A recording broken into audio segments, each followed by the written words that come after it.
Hey everybody, my name is Evan Newland. I'm a grad student at UNCG. I'm currently pursuing my master's degree in business administration.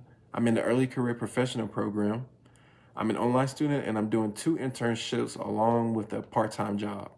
So let's talk about the UNCG Bryan School. I went there undergrad and I just had amazing memories working with the faculty, the staff, and especially the professors. I felt like they were pushing me to deepen my understanding of various business models, business frameworks, and just get a good sense of the business principles in itself.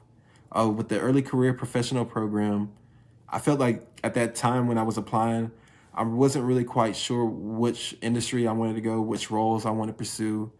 And with the early career professional program, it definitely guided me.